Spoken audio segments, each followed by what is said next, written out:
السلام عليكم ورحمة الله وبركاته. قال النبي صلى الله عليه وسلم: لا يؤمن أحدكم حتى أحب إلي من والده وولده والناس أجمعين أو كما قال عليه الصلاة والسلام.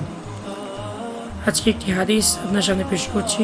হাদিসে আল্লাহ রাসূল সাল্লাল্লাহু আলাইহি ওয়াসাল্লাম বলেছেন যে তোমাদের মধ্যে কেউই প্রকৃত ঈমানদার হতে পারবে না ততক্ষণ পর্যন্ত যতক্ষণ না আমি তার নিকট তার পিতামাতা, তার সন্তান সন্ততি এবং দুনিয়ার যত ভালোবাসার মানুষ তার আছে তার চাইতে বেশি ভালোবাসার মানুষ হতে না পারবো।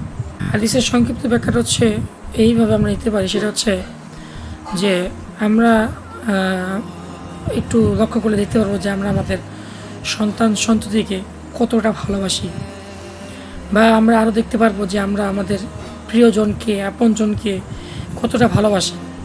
তা আমরা আমাদের রাসূলকে সেইভাবে ভালোবাসতে পেরেছি কি না। যদি সেভাবে ভালোবাসতে না পারি তাহলে কিন্তু আমাদের ইমানই পরিপূর্ণ হবে না বা হয়নি। তাহলে এখন প্রশ্ন হচ্ছে রাসূলকে ভালোবাসবো কী করে? যদি সামনে পেতাম তাহলে আদর করে দিতাম, তাকে ভালোবাসতাম, যেটা আমরা বুঝি ভালোবাসা বলতে। কিন্তু রাসূলের ভালোবাসাটা হচ্ছে ব্যতিক্রম।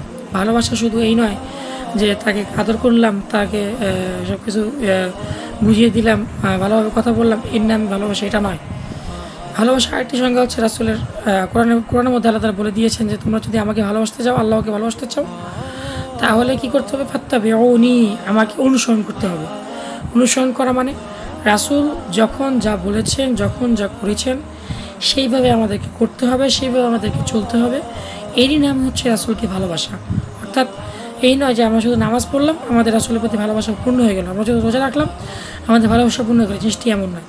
আমাদের দৈনন্দিন জীবনে সকাল ঘুম থেকে ওঠা নিয়ে শুরু করে ঘুমাতে যাওয়ার আগ পর্যন্ত প্রতিটা ক্ষেত্রেই রাসূলের অনুসরণ, রাসূলের অনুকরণ, রাসূল যা করেছেন, রাসূল যা করতে বলেছেন সেগুলো করা, এবং রাসূল যা করতে নিষেধ করেছেন, রাসূল যা করেননি সেগুলো থেকে নিজেকে বিরত থাকার নামই হচ্ছে রাসূলের প্রতি মহাব্বত।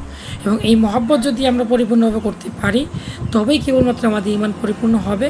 অন্যথায় আমরা যতই চেষ্টা করি না কেন, নিজেদেরকে যতই ভালো নাম রাখি না কেন, নিজেদেরকে অনেক ভালো ঈমানদার দাবি করি না কেন, আমাদের ঈমান কিন্তু পরিপূর্ণ হবে না। তাই আসুন আমরা এই হাদিসের আলোকে আমরা আমাদের রাসূলকে যথোপযুক্ত পরিপূর্ণভাবে অনুসরণ করার চেষ্টা করি। আল্লাহ তাআলা আমাদের সকলকে এই তৌফিক দান করুন। আমিন। আসসালামু